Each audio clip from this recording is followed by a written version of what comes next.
اعوذ باللہ من الشیطان الرجیم بسم اللہ الرحمن الرحیم یا اللہ بسم اللہ. ترکی کی ترقی میں تاریخی باب کا اضافہ. استنبول کینال کی تعمیر کا کام شروع. نہر آئندہ 6 برسوں میں مکمل ہوگی.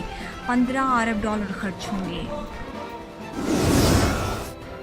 لبنانی وزیر اعظم سعد حریری کا دورہ ترکی. صدر رجب طیب ایردوان سے ملاقات. لبنان نے مختلف شعبوں میں ترکی سے مدد مانگ لی. صدر ایردوان کی طرف سے بھرپور مدد کی یقین دہانی. ترکی کے ڈرون طیارے ہاتھوں ہاتھ بکنے لگے. فرانس کے بڑے اخبار فرینچ لی مونڈ کی رپورٹ. اخبار کے مطابق سستے اور معیاری ترک ڈرون طیاروں کی مشرق بعید اور وسط ایشیائی ریاستوں میں ڈیمانڈ مسلسل بڑھ رہی ہے. کابل پر قبضے کے لیے طالبان اور افغان فورسز میں جنگ شدت اختیار کر گئی. شہر کو بجلی فراہم کرنے والی پاور ٹرانسمیشن لائنز تباہ. دارالحکومت کے کئی علاقے بجلی سے محروم. استنبول زلزلوں کی زد میں ہے. 50 لاکھ افراد کی زندگیاں داؤ پر لگی ہیں. ٹرکش اکیڈمی آف سائنسز کے ماہرین نے حکومت کو مستقبل کے خطروں سے آگاہ کر دیا. ترکی نے رواں سال میں ایئر کنڈیشنرز اور ریفریجریشنز کی برآمدات کا ہدف 5.5 ارب ڈالر مقرر کر دیا.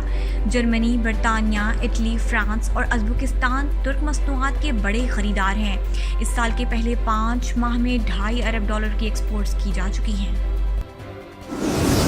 جنوری میں بھیجے گئے ترکی کے 5th جنریشن کمیونیکیشن سیٹلائٹ نے سروس دینا شروع کر دی. سیٹلائٹ امریکی کمپنی اسپیس ایکس کے ذریعے خلا میں بھیجا گیا تھا.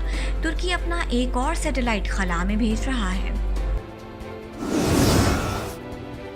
استنبول ایئرپورٹ پر جہازوں کے اترنے اور فضا میں بلند ہونے کی تصاویر بنانے کے لیے علیحدہ جگہ مختص. یہ جگہ صرف اور صرف سپاٹرز کے لیے مخصوص ہوگی. آن لائن رجسٹریشن شروع.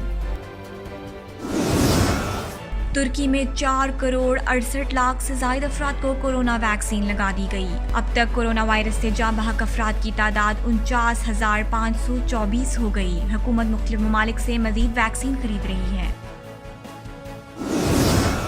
اور ترک یونیورسٹیز میں داخلوں کے لیے امتحانات شروع. 26 لاکھ طلباء کو ٹیسٹ کے لیے 2.5 گھنٹے دیے جا رہے ہیں.